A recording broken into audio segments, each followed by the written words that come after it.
Assalamualaikum warahmatullahi wabarakatuh. Perkenalkan, kami dari kelompok 5. Di sini kami akan mempresentasikan mengenai brand and packaging, di mana kelompok kami dianggotai oleh Andreas Wahyu Indra Gunawan, Maudi Gustian, Salva Fiona Anastasia, Berliana Cianadira, dan Nadila Dwiriana. Selanjutnya untuk materi PPT pada kali ini yaitu yang pertama, apa yang dimaksud dengan branding? Yang kedua, studi kasus branding. Yang ketiga, apa yang dimaksud dengan packaging?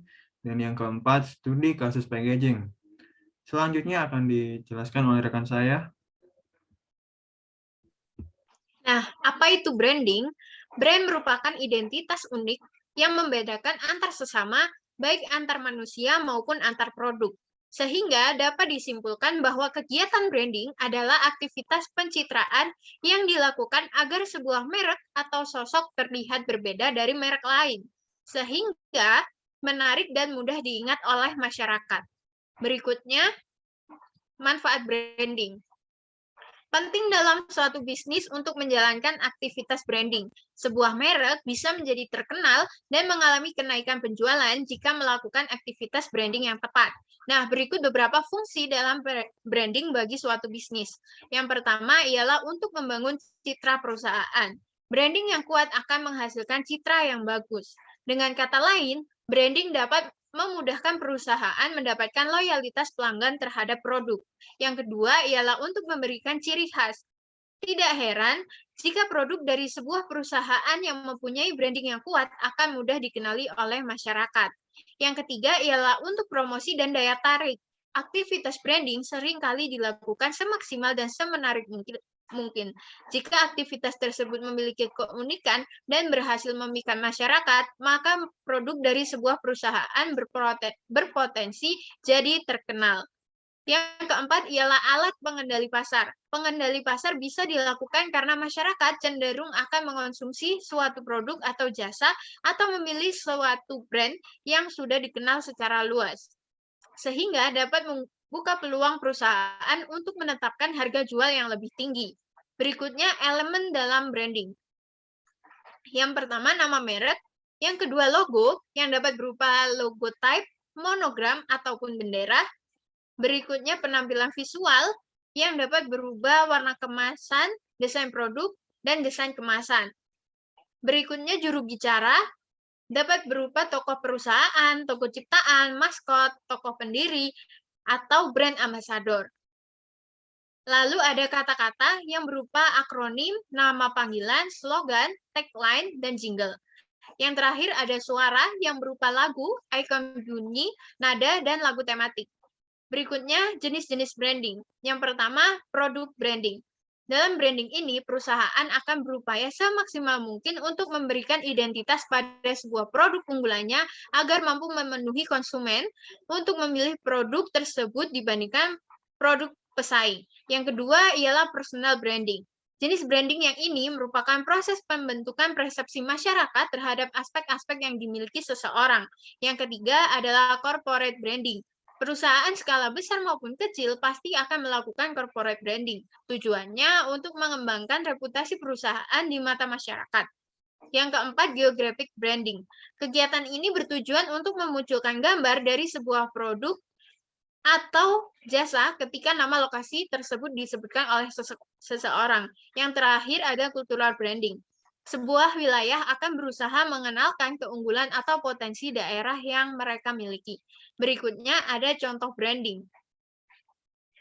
Nah, branding sering sekali mengambil bentuk simbol yang dapat mudah dikenali dan diidentifikasi oleh konsumen, seperti logo. Simbol biasanya muncul di semua produk dan digunakan dalam kampanye iklan dan promosi. Contohnya seperti simbol pegunungan pada brand Aqua dan apel yang digunakan oleh Apple. Berikutnya slogan juga ikut membangun citra brand. Contohnya saja slogan perusahaan sepeda motor seperti Yamaha semakin di depan yang berhasil membuat konsumen mengasosiasikan bahwa perusahaan memiliki produk yang selalu terdepan dalam kualitas untuk pasar sepeda motor. Berikutnya akan dijelaskan oleh teman saya.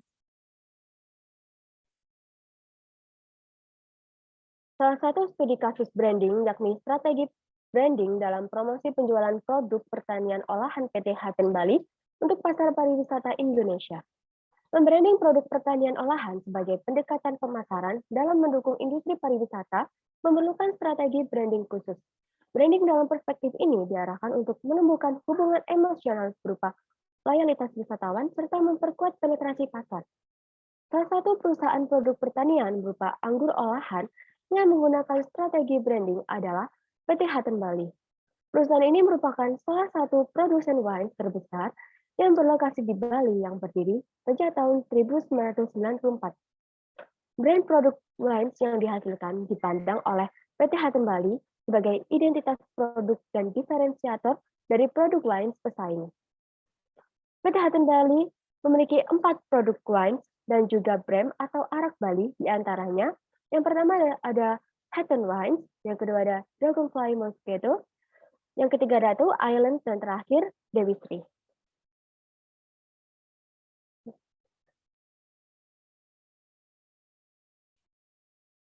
Produk wines yang dihasilkan PT Haten Bali umumnya diperuntukkan bagi pemenuhan konsumsi pariwisata di Indonesia, walaupun pangsa pasar terbesarnya masih bagi konsumen pariwisata di Bali.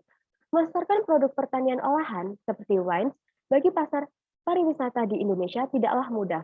Kesuksesan PT Haten Bali dalam menggunakan strategi branding dalam memasarkan wines memiliki justifikasi yang kuat untuk dijadikan teladan dalam pemasaran produk pertanian olahan lainnya agar dapat bersaing. Strategi branding PT Haten Wine dalam memasarkan produk wine produksinya yaitu yang pertama, producer branding. Strategi ini akan menggiring konsumen kepada citra bahwa produk wine yang dihasilkan sangat unggul dan khas dibanding kompetitor lainnya. Yang kedua ada retail branding. Strategi ini diambil karena perusahaan tidak memiliki akses dalam mengontrol langsung bahan baku wine yaitu anggur. Dan yang terakhir ada geographical branding. Umumnya, ciri-ciri geografis menjadi patokan utama dalam membranding agar mampu menarik minat calon konsumen. Ketiga strategi branding tersebut memiliki perbedaan dalam bahan baku olahan, target pasar, dan tipologi penggunaan agar memenuhi target penjualan perusahaan. Berikutnya akan dijelaskan oleh teman saya.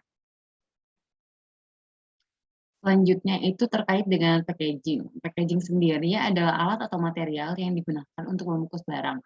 Packaging berfungsi untuk melindungi barang dan menampilkan pesanan produk, sehingga membuat desain dan bentuk packaging tidak boleh sembarangan, karena akan berpengaruh terhadap citra produk dan penilaian konsumen terhadap produk tersebut. Packaging merupakan unsur penting pada suatu produk. Packaging bisa membuat produk kita menjadi lebih berkesan, menarik, dan berkualitas. Bila packaging produknya terlihat menarik dan memiliki karakter yang kuat, maka besar kemungkinan konsumen akan selalu mengingat produk kita. Selanjutnya ada fungsi packaging. Fungsi dari packaging memiliki beragam. Selain untuk melindungi produk dan menambah nilai, packaging juga berfungsi sebagai penambah daya tarik produk, sehingga meskipun jenis barang atau produk sederhana dan banyak ditemukan produk-produk sejenis, namun bila kemasan produk tersebut berbeda, akan menjadi nilai tambah dan menjadi daya tarik dari produk tersebut. Selanjutnya, menjadi bentuk promosi yang sangat berpengaruh. Pasalnya, orang-orang akan mudah mengingat suatu produk dari bentuk kemasannya. Jadi, semakin banyak kita melakukan promosi dan didukung dengan kemasan akan lebih berdampak baik pada ingatan konsumen. Sebagai contohnya, jika kita mencari pasta gigi merek Pepsodent, sebelum mengambil produk di rak minimarket, kita akan mudah mengenali produk tersebut meskipun dari kejauhan. Yang ketiga ada menjaga kualitas produk. Produk yang tidak terdapat pelindung tentu saja akan mudah rusak karena terkontaminasi oleh lingkungan sekitar, apalagi untuk jenis produk makanan dan minuman yang harus membutuhkan kondisi steril. Dan yang keempat, memberikan persepsi yang baik terhadap produk. Membuat desain kemasan yang baik akan mempengaruhi persepsi orang terhadap produk tersebut. Sehingga menentukan kemasan produk juga harus dilakukan melalui percobaan atau riset supaya menimbulkan persepsi sesuai dengan apa yang kita inginkan. Yang terakhir ada memberi kesan mewah pada konsumen. Beberapa jenis produk yang biasanya memiliki packaging mewah seperti roti, minuman kopi, ataupun jenis produk lain akan membawa kebanggaan sendiri pada konsumen saat membawa produk tersebut. Apalagi untuk jenis minuman kopi, minuman kopi-kopi segar yang biasanya sering dibawa hanya dengan tangan oleh orang-orang dari perkantoran. Next, ada unsur-unsur dalam packaging. Yang pertama, mudah, harus efisien. Yang kedua, menjamin keamanan produk. Yang ketiga, membuat desain yang mudah dikenal. Yang keempat, mudah untuk dikirim, mencantumkan informasi bahan, izin, dan harus menarik. Dan yang terakhir, desain packaging mampu menyampaikan pesan dari produk tersebut. Selanjutnya ada jenis-jenis dari packaging. Jenis-jenis dari packaging itu dibagi menjadi 3. Yang pertama, berdasarkan struktur isi, yang kedua frekuensi pemakaian, dan yang terakhir berdasarkan tingkat kesiapan pakai. Packaging berdasarkan isi dibagi menjadi 3. Yang pertama ada primer, yaitu bahan yang diolah menjadi wadah langsung untuk bahan makanan seperti kaleng susu, botol minum, dan lain-lain. Yang kedua ada sekunder, yaitu suatu wadah yang memiliki fungsi dalam hal memberikan perlindungan pada kelompok-kelompok kemasan seperti kotak kardus, kotak peti, dan lain-lain. Dan yang ketiga ada kemasan tersier, yaitu suatu kemasan yang bisa dimanfaatkan untuk melindungi produk selama proses pengiriman berlangsung. Selanjutnya ada packaging berdasarkan frekuensi pemakaian.